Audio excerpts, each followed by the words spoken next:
दो अमीर और एक गरीब प्रेस वाली बहू। बिलासपुर गांव में रहने वाली सरिता देवी के 3 बेटे थे, रंजीत, मंजीत और रवि। सरिता देवी के घर में शानो शौकत की कोई घटी नहीं थी। कुछ साल पहले ही सरिता देवी ने अपने 2 बेटों की शादी आहाना और मालविका नाम की रईस घराने की लड़कियों से की थी।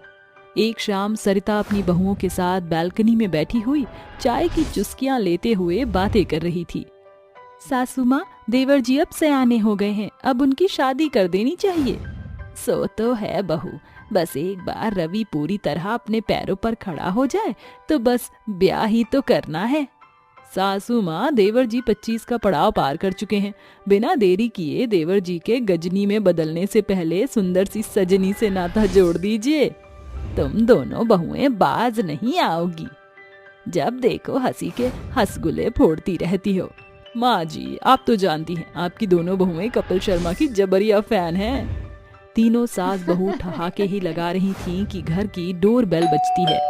लगता है दरवाजे पर किसी ने दस्तक दी है। देखो, सूरज भी तुम बहुओं के बातों से बोर होकर डूब गया। चलो नीचे।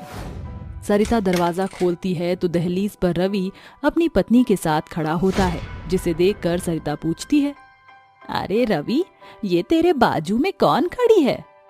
वो माँ। आहाना, लगता है दाल में कुछ काला है। देख देवर जी की जुबान कैसे डावाडोल हो रही है। अरे बुत बने खड़ा क्या है, बोलता क्यों नहीं? माँ, ये उपासना है, मेरी बीवी और आपकी बहू। क्या बकता है? अरे तेरे कहने से ऐसे कैसे मैं किसी भी उठाई गिरी लड़की को अपनी बहू मान लूं? जाने किस जात बिरादरी की है ये गरीब। माँ, उपासना के पिता प्रेस करने का काम करते थे। 2 दिन पहले उनका देहांत हो गया। ये सुनकर सरिता जमीन पर चित्त हो जाती है। ये देखकर दोनों बहू बुदबुदाते हुए कहती हैं, मालविका, माँ जी तो रायती की तरह फैल गई। अरे कहीं निपट तो नहीं गई? अभी तो दस्तावेज पर दस्तखत भी नहीं किया है इस बुढ़िया ने। उपासना सरिता को सहलाती हुई कहती है, माँ जी उठिए, माँ जी जल्दी से पानी लाइए। दूर हट बैरन बला, मुझसे नाता जोड़ने की जरूरत कैसे हुई? कान खोलकर सुन ले रवि, सरिता देवी ने ये शानो शौकत अपने बलबूते पर इसलिए हासिल नहीं की कि कोई भी गरीब मेरी बहू बन जाए। मैं इसी पल तुझे अपनी जमीन जायदाद से बेदखल करती हूँ। माँ जी ऐसा गजब न कीजिए, तुझे गरीब बला के गिड़गिड़ाने से तेरी दाल नहीं गलने वाली। उपासना, चलो यहाँ से। रवि और उपासना वहाँ से निकल पड़ते हैं। मेरे कारण माँ बेटे के बरसों के रिश्ते में फूट पड़ गई। अगर मुझे अंदेशा होता कि मुझसे शादी करना तुम्हारे जीवन के लिए श्राप बन जाएगा तो मैं तुमसे दूर चली जाती। उपासना, तुम खुद को क्यों दोष देती हो? भाग्य का लिखा टलता नहीं। रवि, ये लो, ये गहने बेच आओ। हाल फिलहाल में सर छुपाने की छत और कुछ पैसे तो चाहिए ना, इससे कुछ तो बन पड़ जाएगा। दोनों एक छोटी सी बस्ती के भाड़े के घर में गृहस्थी बसाते हैं। बचे हुए पैसे से उपासना प्रेस खरीद कर कहती है, रवि, मैंने सोचा है कि मैं इस्त्री का स्टॉल खोल दूं, ताकि जो 4 पैसे आएंगे उससे इस घर का भाड़ा और इस गरीबी में हमारा गुजारा भत्ता चल बन जाएगा। उपासना की सोच में रवि उसे समर्थन देता है और उपासना बस्ती के बाहर बोर्ड टांग कर इस्त्री का स्टॉल खोल लेती है। तभी कौशिक नाम का एक शख्स कपड़ों का ढेर लिए हुए वहां आता है। आइए काका। बेटी, ये कुछ प्रेसिंग के कपड़े हैं। प्रेसिंग का क्या कॉस्ट है? बेहद साधारण शुल्क है काका, नया नया कारोबार है। एक जोड़ी पैंट और शर्ट की प्रेसिंग के लिए सिर्फ 5 रुपए। ठीक है बेटी, ये सारे कपड़े प्रेस करके पुष्पांजलि रेजिडेंट में पहुंचा देना। वह गरीब बहू बड़ी लगन से कपड़े प्रेस करने लगती है। कुछ देर बाद वह गहरी सांस लेते हुए कहती है, शुक्र है सारे कपड़े प्रेस हो गए, अब जल्दी से इन्हें गठरी में बांध कर दे आती हूँ। जब गरीब प्रेसिंग किए हुए कपड़े पुष्पांजलि रेजिडेंट पर पहुंचने आती है तो वह कौशिक के घर अपनी सास को पाती है। ये लीजिए कौशिक काका कपड़े। माँ जी आप यहाँ? बहुत खूब मेरी गरीब बहू, अपनी रईस सास को रुस्वा करने के लिए तू लोगों के कपड़े लत्ते प्रेस करने लगी। बंद कर ये ढोंग और बता, कितनी नोटों के पुलिंदे लेकर मेरे बेटे का पीछा छोड़ेगी तू? माफ करना माँ जी, मगर ये गरीब बहू बिकाऊ नहीं।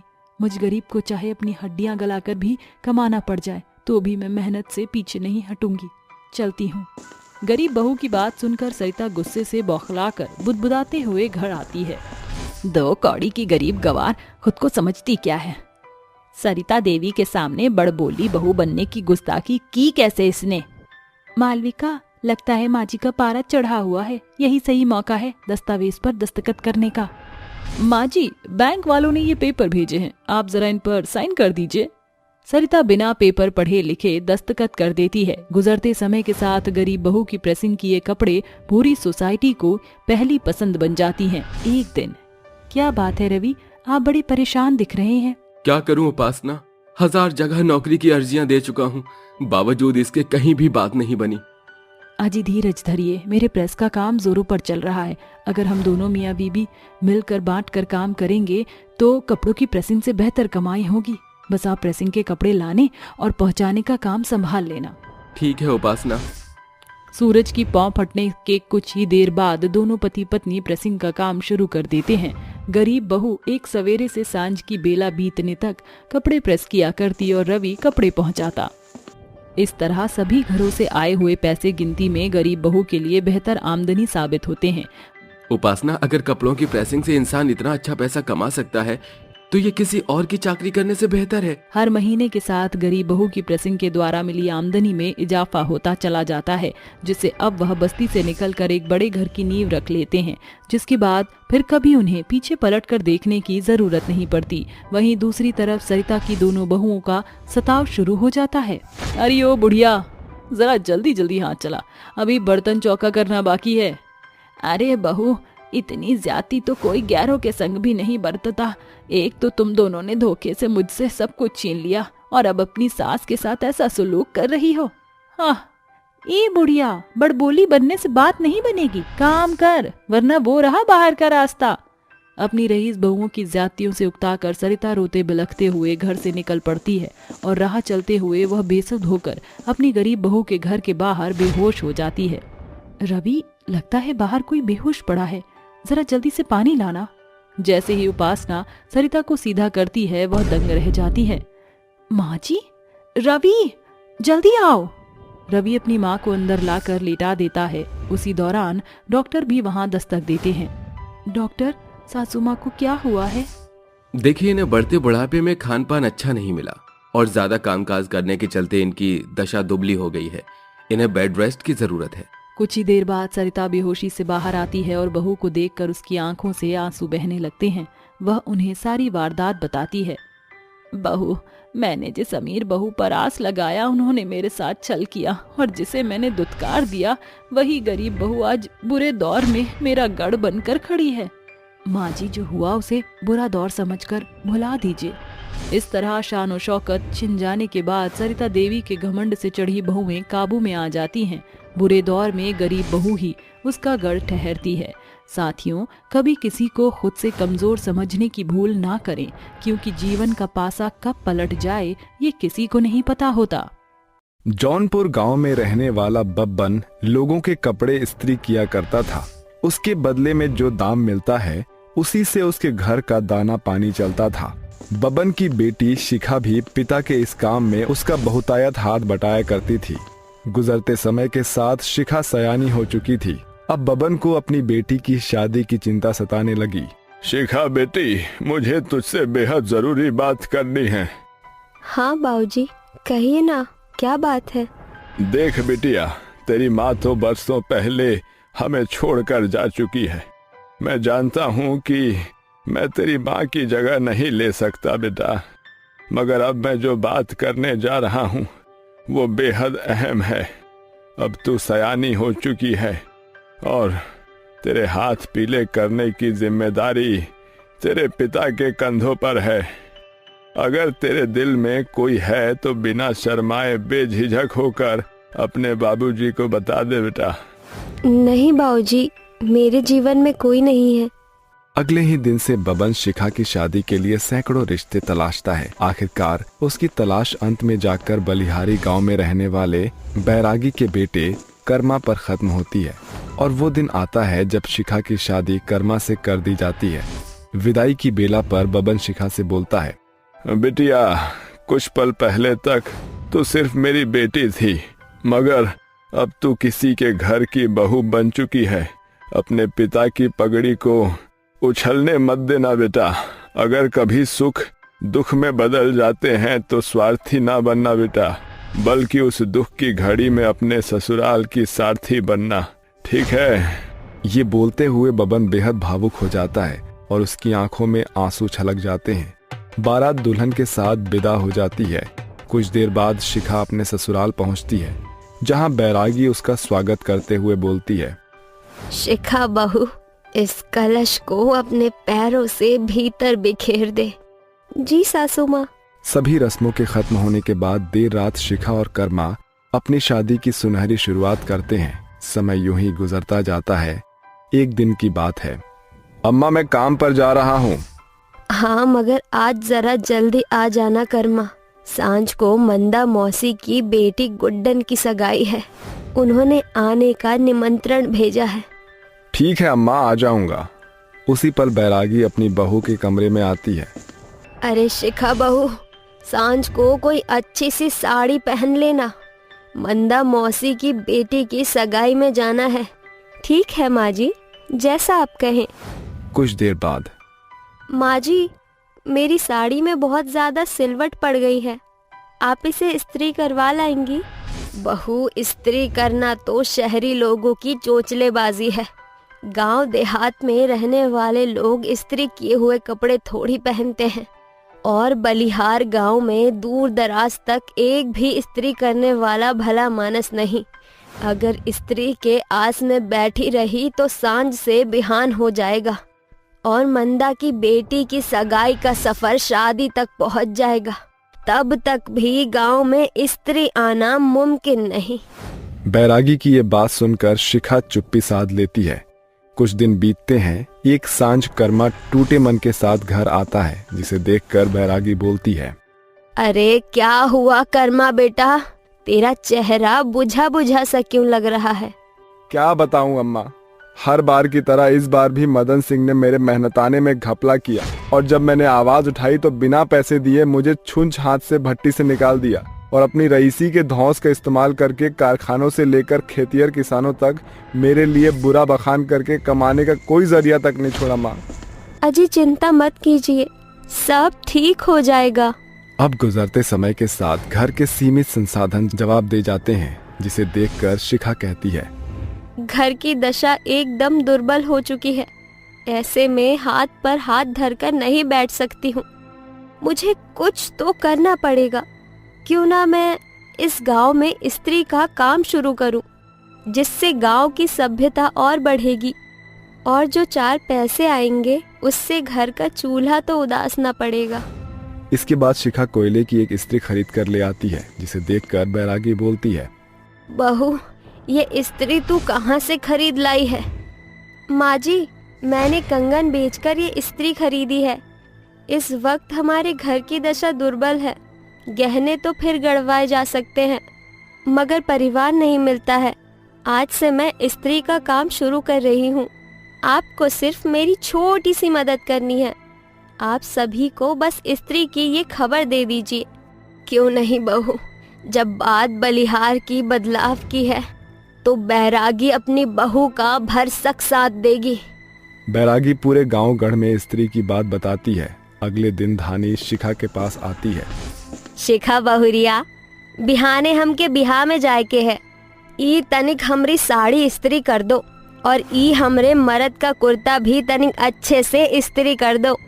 हाँ हाँ धानी दीदी, क्यों नहीं, बस 5 मिनट दीजिए, मैं झट से इस्त्री कर देती हूँ। शिखा बड़े ध्यान के साथ जल्दी से धानी की साड़ियाँ इस्त्री कर देती है। ये लो धानी दीदी, आपकी साड़ी बड़े अच्छे से इस्त्री हो गई है। अरे वाह शिखा, तुम तो हमारी साड़ी को जात ही बदल दी। सचमुच इस्त्री किए हुए कपड़े की बात ही निराली है। साड़ी पर पड़ी सिलवट छू मंतर हुई गवा। इस्त्री हुए कपड़ों में हुआ बदलाव देखकर धानी गरीब बहू की बहुत बड़ाई करती है और पैसे देकर चली जाती है। अब एक दूजे की देखा देखी गाँव गढ़ के अधिकाधिक लोगों में इस्त्री किए हुए कपड़े पहनने की होड़ होने लगती है। एक दिन मंदा शिखा के पास आती है। उसे देखकर बैरागी बोलती है, अरे मंदा, तू यहाँ क्यों रे बैरागी? मेरे यहाँ आने पर मनाही है क्या? वैसे भी मैं तुझसे नहीं, शिखा बहू से भेंट करने आई हूँ। शिखा बहू, तुझे तो पता ही है कि इसी महीने में मेरी गुड्डन का ब्याह है। घर में सगे संबंधियों का जमावड़ा लग चुका है। सब शहर में रहने वाले हैं, इसीलिए बिना इस्त्री किए कपड़े पहनते नहीं। तो इनके कपड़े इस्त्री कर देना। क्यों नहीं मंदा मौसी, आप किसी के भी हाथ कपड़े भिजवा देना, मैं इस्त्री करके भेज दूंगी। सभी जन शिखा के इस्त्री किए हुए कपड़ों से बेहद संतुष्ट थे। अब शिखा पूरे बलिहारी गांव में इस्त्री करने वाली बहू के नाम से जानी जाने लगी थी और ये खबर गांव के सरपंच स्वराज के कानों में पड़ी। फिर क्या था, उसी रोज वो अपनी धौंस जमाने के लिए सास बहू के घर आ धमकता है। सरपंच जी, आप हम गरीब के द्वार पर पधारे हैं। तुम दोनों सास बहू की बेहूदगी इस कदर बढ़ गई है कि मुझे आना ही था। क्यों सरपंच जी, ऐसा क्या कर दिया हमने? बेशरम लुगाई, ये बलिहारी गांव है, यहाँ कोई भी बेटी बहुएं घर की दहलीज से बाहर नहीं जाती और तू सरेआम इस्त्री का काम कर रही है। सरपंच जी, इसमें बुराई ही क्या है? मैंने लोगों के कपड़े इस्त्री करने का काम इसलिए शुरू किया है क्योंकि ये गांव उजाड़ था। मैंने सिर्फ उन्हें सभ्यता में सींचने की कोशिश की है, जिससे आज पूरा बलिहार बदल चुका है। नजरें घुमाकर देखिए। सरपंच लोगों के पहने हुए बदलाव को देखता है, जिसके बाद उसके सभी सवाल और शब्द निरर्थक साबित हो जाते हैं। बैरागी, मुझे माफ कर दे। रोष में आकर मैं नीरा बलिहारी में हुए बदलाव को भांप नहीं सका और तुझ पर बेबुनियाद लांछन लगाया। मेरी कहा सुनी को माफ कर देना। सरपंच जी, हम सभी काठ की कठपुतलियां हैं। हम सभी से गलती हो सकती है, मगर हम इस बात को झुठला नहीं सकते कि आज जमाना जिस तेजी से बदल रहा है, हम गांव गढ़ के लोग उनके जितना तेजी से भले ना बढ़े, मगर छोटी छोटी कोशिश ही बड़े बदलाव का कारण बनती है। एकदम खरी बात कही है तूने। बहू, अब से सरपंच भी सभी जन के जैसे इस्त्री किए हुए कपड़े पहनेगा। शिखा की सुनहरी सोच से बलिहारी में बदलाव आ चुका था। अब उसके घर की गरीबी भी दूर हो चुकी थी। इस्त्री करने वाली बहू की बदौलत आज बलिहारी का नाम एक सभ्य गांव की श्रेणी में शुमार है। शिखा की तरह हमें भी सोच और नजरिए को नया आयाम देने की जरूरत है। सोनम अपनी सास कश्मीरा और 2 साल के बेटे गोलू के साथ एक टुच्चे से घर में रहती थी। उसका पति विदेश में काम करने के लिए गया था। काफी महीनों से उसने अपनी बीवी बच्चों को पैसे नहीं भेजे थे और ना ही किसी संपर्क में था। ऐसे में सोनम को घर चलाना और बच्चों को पालना बहुत मुश्किल हो रहा था। साथ में सास की तबीयत बिगड़ी हुई थी। सोनम काम के लिए इधर उधर भटकती है। हे कान्हा जी, कोई तो रास्ता दिखाओ, मुझे कोई भी काम नहीं मिल रहा है। 2 दिन से मां जी और मैंने कुछ नहीं खाया। जैसे तैसे गोलू दूध पीकर रह लेता है, लेकिन अब क्या, कोई तो सहारा दीजिए। थकी हारी सोनम झाड़ू पोछा का काम ढूंढती है, लेकिन उसे वो भी कहीं नहीं मिलता। तब वो अपने घर आ जाती है और बेटे को गोद में लेकर कहती है, अरे मेरा गोलू बेटा कैसा है? माँ जी, इसने आपको तंग तो नहीं किया ज्यादा? अरे बेटा, इसने मुझे तंग नहीं किया, पर तू इतनी जल्दी कैसे आ गई? कोई बात नहीं बनी क्या? माँ जी, कुछ नहीं हुआ, मेरी तो उम्मीद ही टूटी जा रही है। कहीं हमें गोलू बेटे को लेकर सड़क पर भीख मांगने की नौबत ना आ जाए। मैं चाहती हूँ हम कुछ न कुछ मेहनत से कर लें। मम्मा, अम्मा। अरे तू मम्मी को माँ बोल रही है, अपनी अम्मा को अम्मा कह रहा है। कुछ भी कह ले ये माँ जी, आखिर हम दोनों तो इसकी माँ ही रहेंगी। और तू जो कह रही है ऊपर विश्वास रख, एक दिन कुछ ना कुछ भगवान हमारे लिए जरूर करेंगे। अगर भगवान के किए काम में देरी हो जाए तो समझ जाना भगवान हमारे लिए जरूर कुछ अच्छा कर रहे हैं। जी माँ जी, इसी आस पर तो मेरी सांसें टिकी हैं। क्या सोनम को कोई काम मिल पाएगा? आखिर वो अपने घर को कैसे चलाएगी? क्या उसे कोई सहारा मिलेगा? ये जानने के लिए कहानी में आगे बढ़ते हैं। सोनम जैसे तैसे उधारी कर 2 दिन का खाना खा लेती है। तीसरे दिन वो फिर घर से जाती है तो सास बोलती है, बहू शुभ काम के लिए जा रही है, ये ले गुड़ खा ले, अब अच्छा होगा। शुक्रिया माँ जी। गोलू बेटा, अम्मा को परेशान मत करना। टाटा। टाटा दादा। देख ले अपनी दादी अम्मा के साथ खुश है तू, निश्चिंत होकर जा। ये सुनकर वो घर से निकल जाती है और दर दर भटक कर काम को ढूंढती है, जो कि नहीं मिलता। थक कर वो एक चबूतरे पर बैठ जाती है। जहां साथ में टेलर वाले की दुकान थी और एक टेम्पो से ढेर सारे लहंगों के डिब्बे निकल रहे थे। तभी टेलर दुकान का मालिक राजीव कहता है, अरे मैंने तो मना किया था कि लहंगे के ऑर्डर नहीं सिल रहा, ऑलरेडी है और जो इनका वर्क है वो काफी ज्यादा है, भला मैं कैसे करूंगा? हमारे यहाँ ऐसा भारी विदेश जैसा डिजाइनर लहंगा नहीं सिला जाएगा, आप इसे वापस ले जाइए। अरे आप ये कैसी बातें कर रहे हैं? जानते भी हैं इस ऑर्डर के आपको 80,000 मिलेंगे। 80,000 को कैसे मना कर सकते हैं? इतनी बड़ी बुटीक सेंटर है और आप पर कोई बढ़िया सा डिजाइनर नहीं है। पप्पू भाई साहब एक बात बताओ, आते हुए पैसे किसको अच्छे नहीं लगते, लेकिन मेरे पास ऐसा कोई बढ़िया डिजाइनर नहीं है जो विदेशी लहंगे को सिल पाए। अरे मैं भूल कैसे गई, मुझे तो सिलाई करनी बहुत पसंद थी और मैं अनेक तरह की सिलाई करके लहंगे सिलती थी शादी से पहले। ये सुनकर सोनम कहती है, अंकल जी क्या आप मुझे ये मौका देना चाहेंगे? मुझे हर तरह के डिजाइनर लहंगे सिलने आते हैं। अरे ये क्या बकवास कर रही हो तुम? ये कोई ऐसा वैसा लहंगा नहीं है, ये खास सेलिब्रिटीज के लिए बनवाना जो राजीव जी सिलते हैं या उनके कारीगर। भाई साहब झूठ नहीं बोल रही, मैंने सच में पहले भी बहुत सारे लहंगे बनाए थे, आप एक बार विश्वास तो कीजिए। पप्पू भाई साहब एक बार सुन तो लीजिए, क्या पता मेरा काम बन जाए, एक मौका देने में क्या ही जाता है। अरे आप तो एक मौका दे रहे हैं, लेकिन कहीं महंगे महंगे 80,000 के कपड़ों का चूना न लग जाए, फिर इसके जिम्मेदार आप ही होंगे और आप ही पेनल्टी भरना। अरे मुझे इस लड़की की बातों में सच्चाई लग रही है, इसलिए मैं इसे एक और मौका दूंगा। जैसे मैंने इस पर भरोसा किया है वैसे आप भी मुझ पर थोड़ा भरोसा कर लीजिए और इसकी जिम्मेदारी मैं लेता हूँ। करवा लीजिए आपको जो करवाना है। शुक्रिया अंकल जी मुझे ये मौका देने के लिए। क्या मैं उस लहंगे के डिजाइन को देख सकती हूँ? तभी तैयार कर पाऊंगी। हाँ बेटा देख लो, ये रहा, ये समझ लो मनीष मल्होत्रा जैसे बड़े दिग्गज की तरह है ये लहंगा, तुम्हें सिलना है। अंकल जी आप फिक्र मत कीजिए, मुझे ये बनाना आता है। ये कहते ही पप्पू चला जाता है और सोनम सिलाई मशीन पर बैठकर उस डिजाइन का सबसे सुनहरा चमकदार लहंगा सिलने में जुट जाती है। 3 घंटे बीत जाते हैं, इतने में वो लहंगे का घेरा तैयार कर लेती है, जिसे देखकर राजीव कहता है, अरे वाह बेटा, ये तो तुमने डिट्टो वैसा ही बनाया है जैसे खुद मनीष मल्होत्रा ने बनाया हो। अंकल आप थोड़ा सा और मौका दीजिए, इस ब्लाउज का ऐसा पीस बनाऊंगी कि उसे देखकर आप हैरान हो जाएंगे। दरअसल मैं सिलाई करने में बहुत माहिर हूँ। वाह बेटा, ये तो बहुत अच्छी बात है।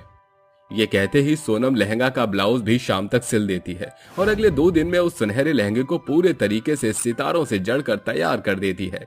साथ ही अपनी सासू माँ को भी इस काम के बारे में बता देती है, जिसके बाद वो एक डमी पर लगाकर कहती है, कड़ी मेहनत के बाद आखिर मैंने लहंगे को तैयार कर ही दिया। प्लीज कान्हा जी मास्टर साहब को लहंगा पसंद आ जाए और मुझे ये काम मिल जाए।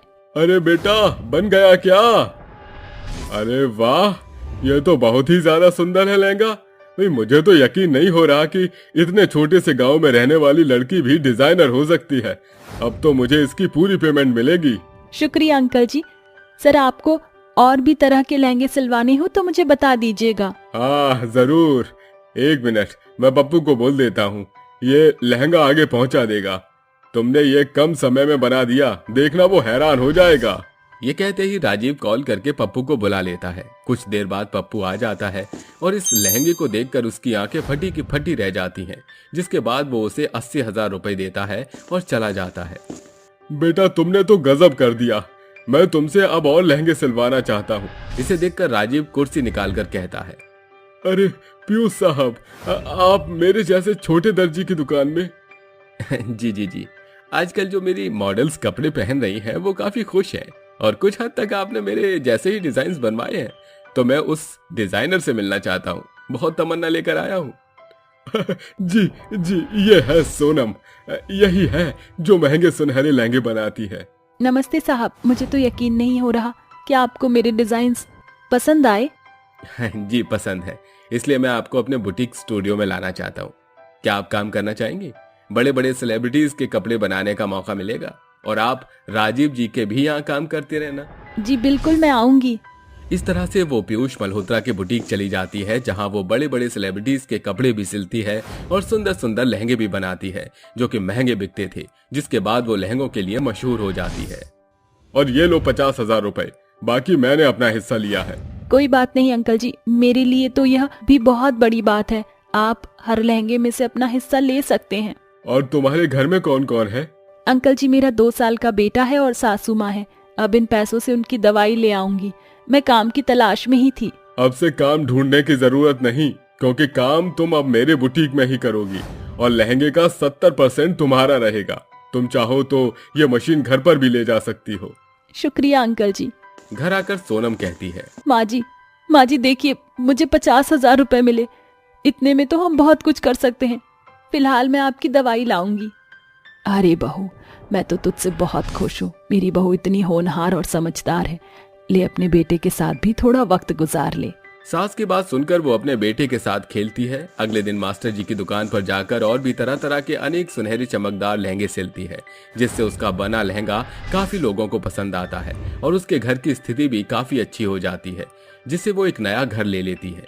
वक्त बीतता है। एक दिन राजीव के बुटीक पर बहुत जाने माने फैशन डिजाइनर पीयूष मल्होत्रा आते हैं। इसे देखकर राजीव कुर्सी निकालकर कहता है, अरे पीयूष साहब, आप मेरे जैसे छोटे दर्जी की दुकान में। जी, आजकल जो मेरी मॉडल्स कपड़े पहन रही हैं वो काफी खुश हैं और कुछ हद तक आपने मेरे जैसे ही डिजाइन बनवाए हैं, तो मैं उस डिजाइनर से मिलना चाहता हूँ। बहुत तमन्ना लेकर आया हूँ। जी, ये है सोनम, यही है जो महंगे सुनहरे लहंगे बनाती है। नमस्ते साहब, मुझे तो यकीन नहीं हो रहा कि आपको मेरे डिजाइन्स पसंद आए। जी पसंद है, इसलिए मैं आपको अपने बुटीक स्टूडियो में लाना चाहता हूँ। क्या आप काम करना चाहेंगे? बड़े बड़े सेलिब्रिटीज के कपड़े बनाने का मौका मिलेगा और आप राजीव जी के भी यहाँ काम करते रहना। जी बिल्कुल, मैं आऊंगी। इस तरह से वो पीयूष मल्होत्रा के बुटीक चली जाती है, जहाँ वो बड़े बड़े सेलिब्रिटीज के कपड़े भी सिलती है और सुंदर सुंदर लहंगे भी बनाती है, जो कि महंगे बिकते थे, जिसके बाद वो लहंगों के लिए मशहूर हो जाती है। चल आजा, अपने दाहिने पांव से इस कलश को गिराकर गृह प्रवेश कर। जी माँ जी। हेमा की बात सुनकर उसकी बहू गृह प्रवेश करती है।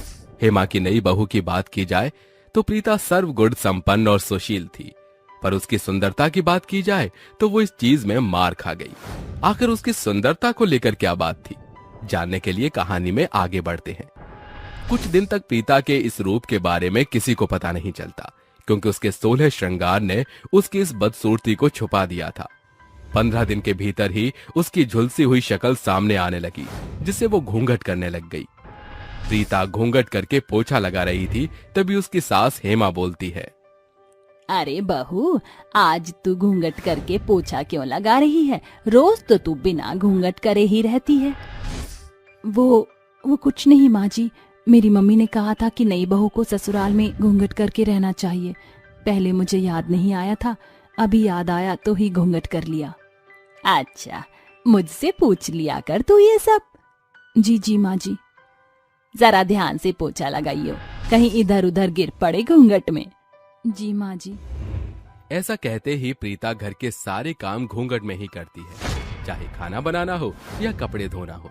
एक दिन प्रीता खुद को अपने कमरे में बंद करके शीशे के सामने मेकअप करती है, पर उसके मेकअप से उसकी बूढ़ी शक्ल कहाँ ढक पाती, इसलिए वो और क्रीम पाउडर लगाने लगती है। मुझे ठीक से मेकअप करके अपने चेहरे की झाइयों को ढकना ही होगा। मैं अपने ससुराल वालों को अपनी बुढ़िया जैसी शक्ल नहीं दिखा सकती हूँ। मैं मेकअप कर रही हूँ तो मेरा राज छुपा हुआ है, पर अब ये मेकअप भी साथ नहीं दे रहा। मेरे चेहरे की झाइयाँ दिखने लगी हैं। मेरी 24 साल की उम्र इस बीमारी से 50 साल की बुढ़िया लग रही है। और क्रीम लगा लेती हूँ, ये काम क्यों नहीं कर रहा? मेरी झाइयाँ अभी दिख रही हैं, कुछ नहीं हो रहा। प्रीता के इतना मेकअप लगाने पर भी कुछ नहीं होता और वो गुस्से से दर्पण को तोड़ देती है। तभी आवाज सुनकर हेमा कहती है, अरे बहू, ये कैसा अजीब सा शोर हो रहा है? कुछ टूट फूट गया है क्या? दरवाजा खोल। वो माँ जी, मुझे चक्कर आ गए थे, हाथ लगने से शीशा टूट गया है।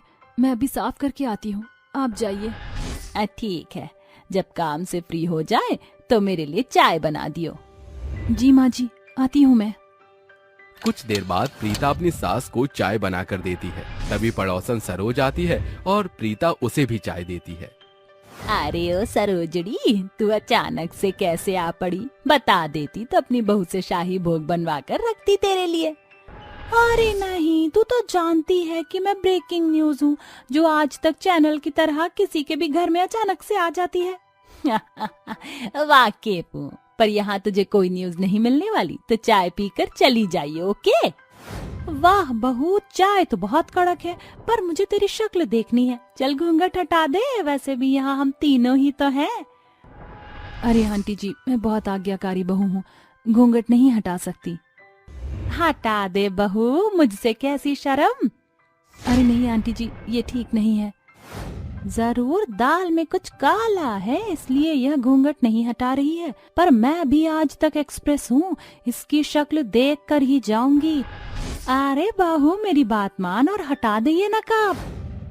जैसे ही प्रीता का असली बुढ़िया जैसा चेहरा उन दोनों बुढ़ियाओं के सामने आता है तो सरोज कहती है, ओहो, तो ये बात है, इसलिए हेमा तेरी बहू घूंघट नहीं हटा रही थी। देख, इसकी शक्ल मेरे से मिल रही है, कोई कह ही नहीं सकता कि ये 15 दिन पहले ब्याह हुई एक शादीशुदा बहू है। पूरी 50 साल की बुढ़िया लग रही है। बहू, ये सब क्या है? तेरी इतनी बुढ़िया जैसी शक्ल क्यों हो रही है? कुछ दिन पहले तो बिल्कुल बड़ा की खूबसूरत थी, अचानक से बुढ़ापा कैसे आ गया? तेरे बेटे की शादी तूने एक बुढ़िया से कराई है, इसलिए तू मुझे अपनी बहू की शक्ल नहीं देखने दे रही थी ना। लेकिन मैं भी आज तक एक्सप्रेस हूँ, इस मोहल्ले के सच का पता लगा ही लेती हूँ। अपनी बकवास बनकर, मैं इस बात से खुद अनजान थी, तो ऐसा मत बोल और जा यहाँ से। जा ही रही हूँ। वैसे बहू, हम बुढ़ियाओं का एक चुगली ग्रुप है, तू चाहे तो मैं तुझे उस व्हाट्सएप चुगली ग्रुप में ऐड कर लेती हूँ। बस बहुत हुआ। तभी हेमा की इस बात से सरोज अपने घर चली जाती है और प्रीता अपने कमरे में जाकर रोती है। उसकी ऐसी शक्ल देखकर हेमा को बहुत गुस्सा आता है और ये बात वो अपने बेटे को भी बता देती है। महीना बीत जाता है और उसके सास और पति उससे घृणा करने लगते हैं। प्रीता से नौकरों की तरह काम करवाकर उस पर अत्याचार करते हैं, उसे बुढ़िया का ताना देते हैं। रात में सब एक साथ डिनर कर रहे थे, तभी बुढ़िया जैसे हाथ को देखकर सुनील खाना फेंक कर कहता है, बस माँ, अब मैं और इस बुढ़िया के साथ नहीं रह सकता। इसकी बुढ़िया जैसी शक्ल, हाथ और बाल भी सफेद हो रहे हैं, मुझे घिन आती है। सुनो प्रेमा, आज के बाद मेरे सामने आने की कोई जरूरत नहीं है। ठीक है, मैं आपके सामने नहीं आऊंगी, पर एक बार भी आप दोनों ने मुझसे पूछने की कोशिश की कि क्यों मेरी दशा ऐसी हो रही है। मेरे आई बाबा इतने गरीब थे कि वह मेरी इस गंभीर बीमारी का इलाज नहीं करा पाए, और उसके इलाज ना होने से मैं दिन पर दिन बूढ़ी अवस्था में आती जा रही हूँ। और मैं जानती हूँ कि आप मेरा ये इलाज बिल्कुल नहीं कराएंगे, क्योंकि जब ये बात आपके सामने आई तो भी आपने मुझसे कुछ पूछना मुनासिब नहीं समझा। बहू, हमें माफ कर दे, हम तेरा दुख दर्द समझ नहीं पाए। मैं बहुत शर्मिंदा हूँ, माँ का फर्ज निभा नहीं पाई मैं। प्रीता, मुझे माफ कर दो, मैंने तुम्हारे साथ बहुत गलत किया। कोई बात नहीं, अब आप मेरा दुख दर्द समझ गए होंगे तो माफी की कोई गुंजाइश ही नहीं है। तुम चिंता मत करना, मैं तुम्हारा इलाज करवाऊंगा। 2 दिन बाद दरवाजे पर एक तपस्वी भिक्षा मांगने आते हैं। तभी घूंघट करते हुए प्रीता उन्हें आटा देती है। तब उसके हाथ देखकर तपस्वी बाबा कहते हैं, अरे पुत्री, तुम्हारे हाथ इतने वृद्ध जैसे क्यों हैं? तुम तो कोई नई नवेली बधू लगती हो। जी बाबा जी, आपने सही समझा, लेकिन मैं अभागन हूँ, जिसकी शादी के बाद ही जिंदगी बेरंग हो गई। मेरे इस बूढ़ी शक्ल से सब नफरत करते हैं, कोई मुझे समझता नहीं है, सभी मुझे ताना कसते हैं। पता नहीं भगवान ने मेरे साथ ऐसा क्यों किया है। पुत्री, तुम मुझे सारी बातें बता सकती हो। बाबा के ये कहते ही वो घूंघट हटाकर अपनी सारी आप बीती बातें बताती है। उसके एक एक आंसू को देखकर तपस्वी बाबा का दिल पिघल जाता है और वो कहते हैं। प्रीता की बात सुनकर बाबा अपने हाथ में एक जादू से एक दर्पण लाते हैं और कहते हैं, बस बेटा, बस तेरे साथ बहुत गलत हुआ है, पर तू इस अड़ियल बीमारी से समाधान पा सकती है। ये लो जादुई दर्पण, जाओ, तुम सिर्फ एक बार ही खुद को दर्पण में देखकर मंत्र का उच्चारण करना। मम दर्पण मम सुंदरम अस्ते, जादुई दर्पण मम यौवनः अस्ते। इसका जाप करना। शुक्रिया बाबा जी। ऐसा कहकर वो बाबा चले जाते हैं। अगले पहर प्रीता खुद को उस दर्पण में देखकर वही मंत्र बोलती है, मम दर्पण मम सुंदरम अस्ति जादुई दर्पण मम यौवनः अस्ति। उसके ये कहते ही दर्पण में से एक रोशनी निकलकर उसके सिर से लेकर पांव तक जाती है, जिससे वो पहली जैसी जवान रूप में आ जाती है और कहती है, अरे, मेरे चेहरे की सारी झाइयां और ढीलापन चला गया है। मैं बिल्कुल पहले जैसी कौमार्य रूप की लग रही हूँ। लगता है ये सब उन बाबा की चमत्कारी दर्पण की वजह से हुआ है। शुक्रिया बाबा, अब आपके सामर्थ्य से मैं एक नए जीवन अपने ससुराल वालों के साथ जी पाऊंगी। मुझे फिर से वह बुढ़िया के ताने नहीं सुनने पड़ेंगे। अपने चेहरे की रंगत देखकर वो खुशी से झूम पड़ती है और अपने सास और पति के पास जाती है तो वो दोनों इस दमकते रूप को देखकर कहते हैं, अरे प्रीति, तुम तो पहले से भी ज्यादा सुंदर लग रही हो। ऐसा क्या किया तुमने? हाँ बहू, तू तो बहुत चमक रही है। अब तो मेरे जैसी बिल्कुल भी नहीं लग रही। माँ जी, भगवान जी ने मुझे खुद ही ठीक कर दिया। पर बहू, मैं तुझे उस रूप में भी अपना चुकी थी, क्योंकि इंसान की सारी पहचान उसकी बाहर की रंगत नहीं, उसके दिल का मीठा स्वभाव होता है, जो कि तुझ में है। शुक्रिया माँ जी, आपने मुझे हर रूप में अपनाया है। इस तरह प्रीता उस जादुई दर्पण को मिट्टी में दबा देती है और अपने ससुराल के साथ खुशी खुशी रहती है। जुलाई का मौसम बड़ा ही बेबाक सा था। कभी गर्मी इतनी कि रहा न जाए तो अगले ही पल बारिश इतनी कि सहा न जाए। गांव में बहुत दिन से बारिश हो रही थी। आज कम बारिश होने पर दो औरतें नदी किनारे जब कपड़े धो रही थीं, तो उन्हें नदी में बुलबुले उठते हुए दिखाई देते हैं, जिसकी आवाज तेजी से दोनों को सुनाई देती है। अरे जरा देखना, पानी में से कुछ आवाज आ रही है। चलो चलकर देखते हैं। क्या करेगी देखकर? कोई मछली होगी बड़ी वाली। ये बोलकर दोनों और करीब आती हैं कि पानी में से अचानक तीन डरावनी गर्भवती चुड़ैल निकलती है, जिसे देखकर वो दोनों डर कर चिल्लाती हैं। बचाओ बचाओ, कोई बचाओ, ये कितना भयानक दृश्य है। भला ये पानी में से कैसे चुड़ैल बाहर आ रही हैं? इससे पहले हमारी जान चली जाए। भागो। कहाँ भाग कर जा रही हो तुम दोनों? हमसे बचना मुश्किल ही नहीं, नामुमकिन है। छोड़ो छोड़ दो, हमने कुछ नहीं किया। नहीं बच पाओगे तुम। दोनों भागने की कोशिश करती हैं कि तीनों चुड़ैलें उनके गले में रस्सी डालकर घसीटते हुए पानी में ले जाकर बार बार डुबोती हैं। बिल्कुल नहीं बचोगी। तुम दोनों को भी तो पता चले कि डूब कर मरना क्या होता है। छोड़ दो हमें, छोड़ दो, हमारा गला दब रहा है। हमें जाने दो। हमें क्यों मारना चाहती हो? बदला लेंगे हम तुम गांव वालों से। तुम मतलबी निर्दयी लोगों के लिए हमारे दिल में कोई जगह नहीं है। एक एक को तड़पा तड़पा कर मारेंगे। हा हा हा। ये बोलते ही तीनों चुड़ैल उन्हें डुबाकर नदी में मार डालती हैं। वो दोनों कहाँ गायब हो जाती हैं, किसी को कुछ पता नहीं चलता। कुछ दिन बाद दो आदमी उस नदी को नाव में बैठकर पार कर रहे थे कि वो तीनों गर्भवती चुड़ैलें कहती हैं, अरे हमारा शिकार हमारी ओर आ रहा है, मार डाले क्या? मारना तो पड़ेगा ही। तो चलो बाढ़ का सैलाब ले आए इनके लिए। ये कहते ही तीनों चुड़ैल उस नदी में बवंडर लाती हैं। उसके बाद बाढ़ की एक तेज लहर उन दोनों आदमी की नाव के पास आती है, जिसे देखकर वो दोनों आदमी कहते हैं, अरे बाप रे बाप, अरे बचाओ, अरे बहुत तेजी से बाढ़ हमारी ओर आ रही है। नरेंद्र, नाव को जल्दी से भगाओ। हाँ, भगाता हूँ। दोनों डरकर नाव को तेजी से भगाते ही हैं कि बाढ़ का सैलाब उन्हें ले डूबता है, जिसके बाद उनका कुछ भी पता नहीं चलता। ये देखकर तीनों चुड़ैलें खुश हो जाती हैं। इसी तरह एक एक करके सबको मार डालेंगे, किसी को नहीं छोड़ेंगे। बाढ़ आएगी और सबको बहाकर ले जाएगी। आखिर ये तीनों गर्भवती चुड़ैलें कौन थीं और क्यों लोगों को बाढ़ में मारना चाहती थी, जानने के लिए कहानी में आगे बढ़ते हैं। तीनों गर्भवती चुड़ैलें नदी किनारे आने वाले या नदी को पार करने वाले हर इंसान को उसी में डुबो कर मार देती थीं। गांव में अचानक से लोगों के गायब होने से आसपास के लोग घबरा जाते हैं। तभी केशव और सुजल रोते हुए कहते हैं, अरे कोई तो मेरे बच्चे की माँ को ढूंढ कर लाओ, अरे कोई तो मेरी आशा को ढूंढ कर लाओ, मेरा जीना दुश्वार हो रहा है उसके बिना। हाँ भाई साहब, मेरी भारती भी उसी दिन से गायब है, पता नहीं कपड़े धोने गई थी, कहाँ चली गई। मेरे पति भी कुछ दिनों से नहीं मिल रहे हैं। मुखिया जी, आप कुछ करते क्यों नहीं है? आखिर ये गांव में क्या हो रहा है? देखिए, आप सभी लोग परेशान मत होइए, मैं गांव के लोगों को ढूंढने की कोशिश कर ही रहा हूँ। रात के समय मुखिया को गांव वालों की बातों से नींद नहीं आती है। सुराग ढूंढने के लिए वो नदी किनारे पहुंच जाता है। तभी उसे तीन चुड़ैलों के हंसने की आवाज आती है। मुखिया पेड़ के पीछे छुपकर उनकी बातें सुनता है।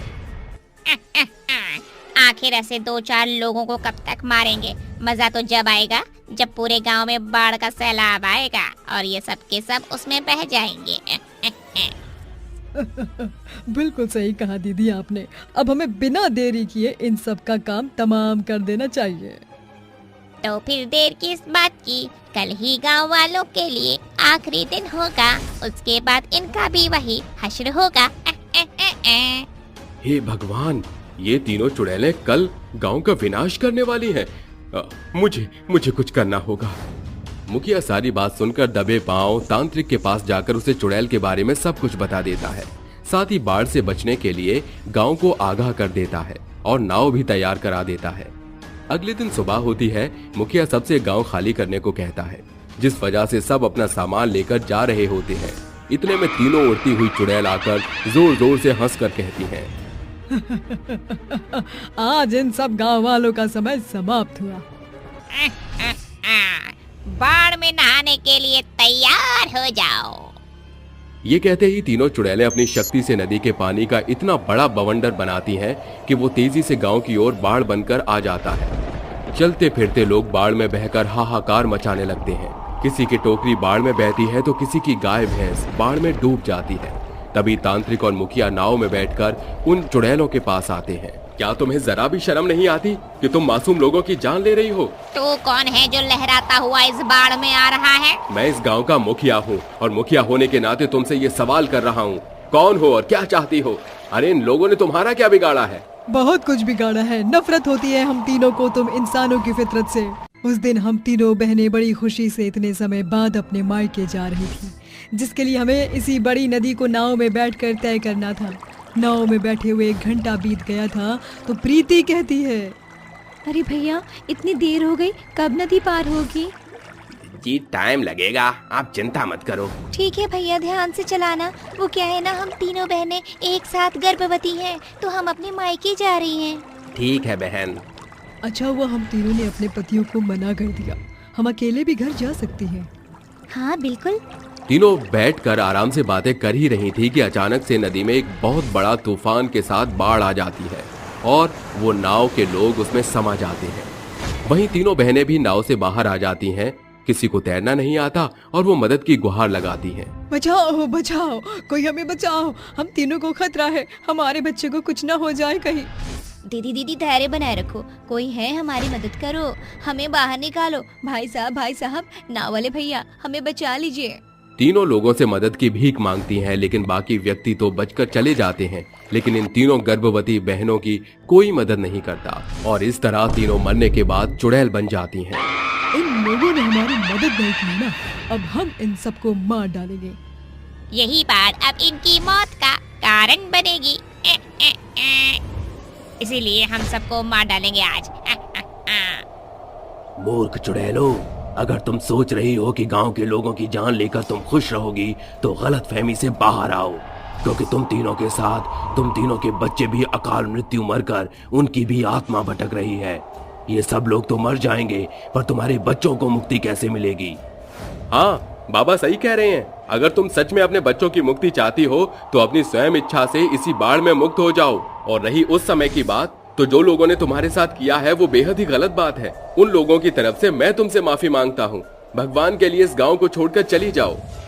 आप सही कहते हैं, हमने सिर्फ अपने बारे में सोचा, अपने बच्चे के बारे में तो सोचा ही नहीं। माही श्वेता, अब हमें यहाँ से चलना चाहिए। कृपा करके आप सभी हमें माफ कर दीजिए, हमें अपनी गलती का पछतावा हो गया। कृपा करके आप सभी हमें माफ कर दीजिए, हमें अपनी गलती का पछतावा हो गया। ये कहते ही तीनों स्वयं इच्छा से उसी बाढ़ में अंतर्ध्यान होकर मुक्त हो जाती हैं।